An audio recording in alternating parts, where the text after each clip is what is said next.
Antigen प्रतिजन है ये उच्च आणविक भार वाले वर्ध अणु होते हैं। प्रतिजन जटिल संरचना वाले लिपोपोलीसेकेराइड से निर्मित तत्वों से लेकर सामान्य प्रोटीन एवं पोलीसेकेराइड से बने होते हैं। प्रतिजन एंटीजन्स को इम्यूनोजेंस भी कहते हैं, क्योंकि प्रतिजन है ये प्रतिरक्षा तंत्र जो इम्यून सिस्टम है इससे संबंधित होते हैं, इसलिए इनको इम्यूनोजेंस भी कहा जाता है।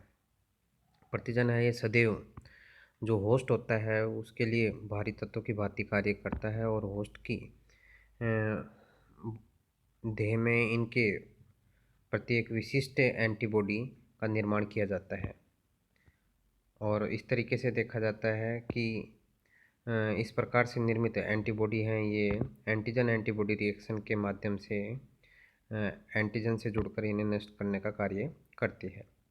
इस प्रकार से प्रतिजन के प्रतिरक्षा के साथ जुड़ने के क्रम को या प्रतिरक्षा अभिक्रिया जो इम्यून रेस्पॉन्स है उसको एंटीजेंसिटी कहते हैं। या यूँ कहें कि एंटीजेंसिटी का मतलब है कि प्रतिजन की प्रतिरक्षा के साथ जुड़ने का क्रम क्या रहता है या इम्यून रेस्पॉन्स किस तरीके से होता है, इसे क्या कहा जाता है, एंटीजेंसिटी कहा जाता है।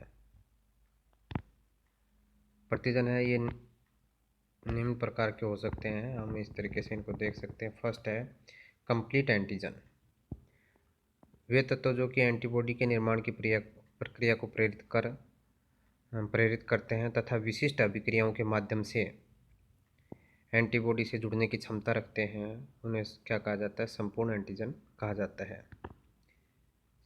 सेकंड है क्रिप्टो एंटीजन,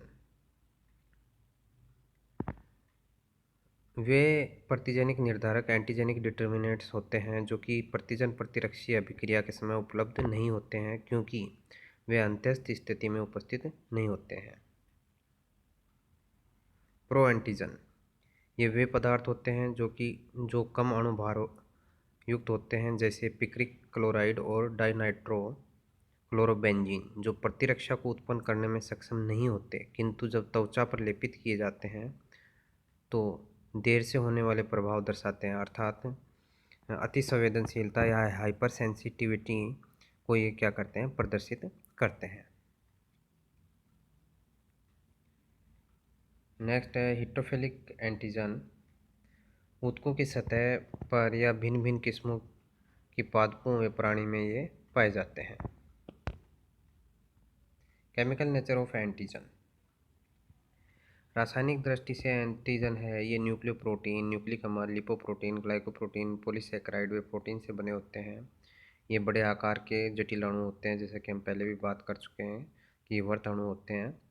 प्रतिजन प्रतिरक्षा अभिक्रिया के अंतर्गत प्रतिजन का वह भाग जो एंटीबॉडी से अभिक्रिया करता है वह एपीटॉप या एंटीजेनिक डिटर्मिनेंट कहलाता है। जैसा कि हम देख सकते हैं ये एक एंटीजन दिखाया गया है, इसके ऊपर हमें ये तीन क्या दिखाए हुए हैं, एपिटोप दिखाए गए हैं, या इनको हम एंटीजेनिक डिटर्मिनेंट्स भी कह सकते हैं। इसी तरीके से हम देखेंगे कि एंटीबॉडी अणु के वह भाग जो कि एपिटोप से जुड़ते हैं उनको क्या कहा जाता है, पैराटोप कहा जाता है। यहाँ हम देख सकते हैं कि ये तीन एपिटोप दिखाए हैं, इनके साथ ही अगेंस्ट एंटीबॉडी ये क्या दिखा रखे हैं, पैराटोप दिखा रखे हैं, जो कि इस एंटीजन के साथ जुड़ने का काम करते हैं। यह देखा गया है सामान्यतः कि एक प्रतिजन अणु कई प्रतिजनिक निर्धारक स्थलों युक्त होता है। जैसा कि हम यहाँ देख सकते हैं कि एक एंटीजन के ऊपर क्या हो सकते हैं, बहुत सारे एंटीजेनिक डिटर्मिनेंट्स हो सकते हैं। जैसा कि इस डायग्राम में 3 एंटीजेनिक डिटर्मिनेंट्स यहाँ प्रदर्शित किए गए हैं। प्रत्येक एंटीजेनिक अणु पर पाए जाने वाले एंटीजेनिक डिटर्मिनेंट्स की संख्या को क्या कहा जाता है, वैलेंसी कहा जाता है।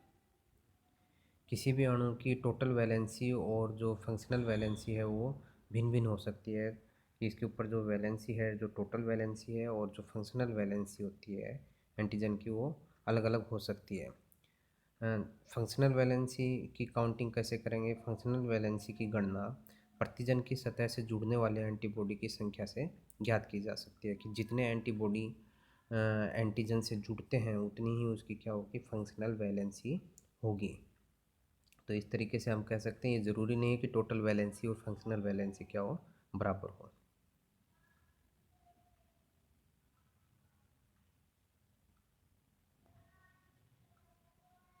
नेक्स्ट है हेप्टेन्स। इम्यून अभिक्रिया में निम्न आणविक भार वाले अणु हेप्टेन्स की भांति कार्य करते हैं। हेप्टेन्स वे पदार्थ होते हैं जो स्वयं एंटीबॉडी का निर्माण करने में असक्षम होते हैं, परंतु बड़े आकार के प्रतिजनिक अणुओं से रासायनिक रूप से जुड़कर प्रतिरक्षा निर्माण में सक्षम होते हैं। वर्ताकार के ऐसे अणुओं को कैरियर मॉलिक्यूल या एंटीजेनिक हेप्टेन कैरियर कहते हैं। उदाहरण के लिए पेनिसिलिन औषधि, जिसका कि आणविक भार है ये 350 डाल्टन है, स्वयं एंटीबॉडी का निर्माण नहीं कर सकती, परंतु पोषक होस्ट की देह में प्रवेश करने पर एंजाइमिक प्रक्रियाओं द्वारा छोटे छोटे टुकड़ों में टूट जाती है। छोटे आकार के ये अणु है, ये वर्त प्रोटीन के साथ जुड़ करके एंटीजेनिक हेप्टेन कैरियर कॉम्प्लेक्स का निर्माण करते हैं, जिनसे कि एंटीबॉडी उत्पादन की क्रिया होती है। हेप्टोन्स की अगर हम बात करें तो इसकी अवधारणा कार्ल लैंडस्टीनर के कार्यों के फलस्वरूप ही हुई। हेप्टेन वास्तव में एक क्या है, अपूर्ण एंटीजन है, क्योंकि यह एंटीबॉडी क्रिया करने में तो सक्षम है, परंतु स्वयं इम्यून अभिक्रियाएं नहीं करता, क्योंकि ये स्वयं इम्यूनोजेनिक नहीं होता है। वाहक के साथ जुड़ने के उपरांत ही प्रतिरक्षीय अभिक्रियाएं संपन्न कर पाता है। अर्थात यूँ कहें कि बड़े आकार के वाहक से जुड़ने पर हेप्टेन क्या हो जाता है, इम्यूनोजेनिक हो जाता है, लेकिन स्वयं ये इम्यूनोजेनिक नहीं होता है। ऐसा भी देखा गया कि कुछ तत्व अनेक प्राणियों में तो हेप्टोन का कार्य करते हैं, लेकिन अन्य में ये क्या होते हैं, संपूर्ण प्रतिजन या कंप्लीट एंटीजन का कार्य करते हैं। हेप्टोन साधारणतः जटिल प्रकृति के होते हैं। हेप्टोन है ये साधारण या जटिल प्रकृति के हो सकते हैं। साधारण जो एंटीजन होते हैं उनको यूनिवेलेंट, और जो जटिल हेप्टेन्स होते हैं उनको पॉलीवेलेंट हेप्टेन्स कहते हैं।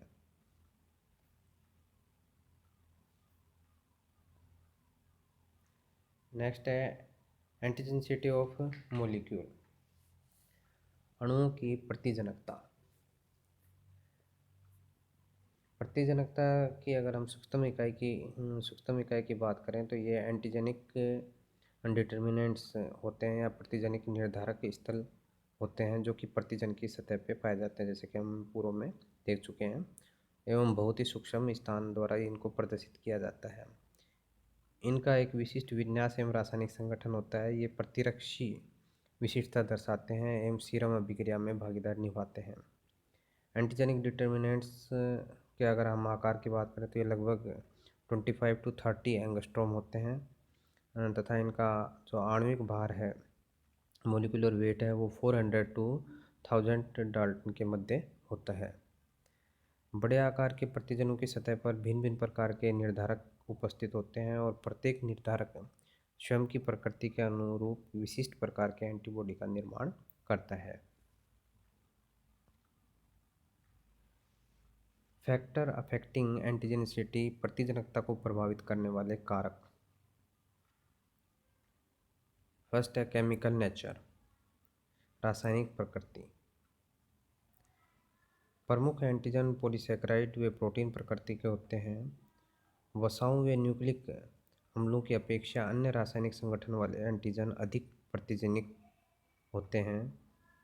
वर्तणु वाले संश्लेषित पॉलीमर एंटीजेनिक नहीं होते, जबकि प्राकृतिक रूप से पाए जाने वाले प्रोटीनी मैक्रोफेज हैं, ये प्रतिजेनिक होते हैं।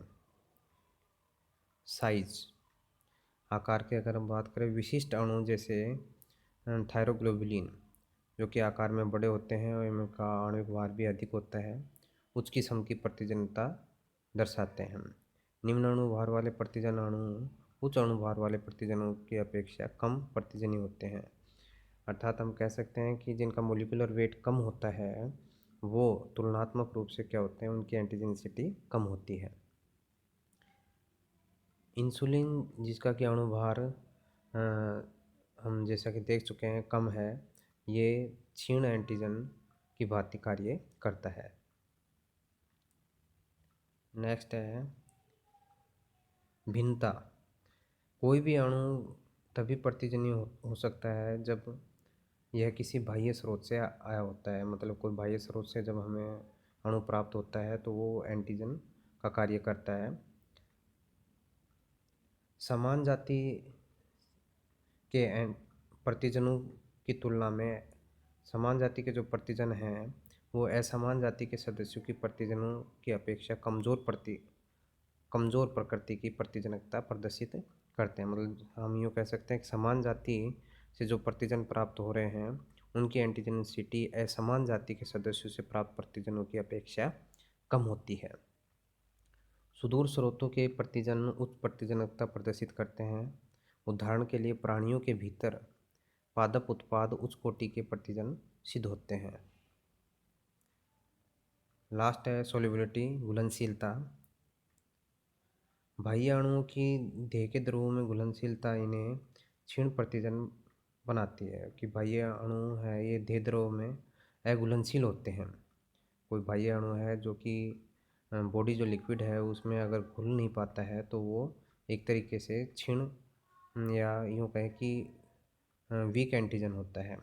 उच्च किस्म की एंटीजेनिसिटी या प्रतिजनकता का प्रदर्शन हेतु आवश्यक है कि उत्तकीय एंजाइम बाह्य तत्वों को घुलनशील अवस्था में परिवर्तित कर सकें।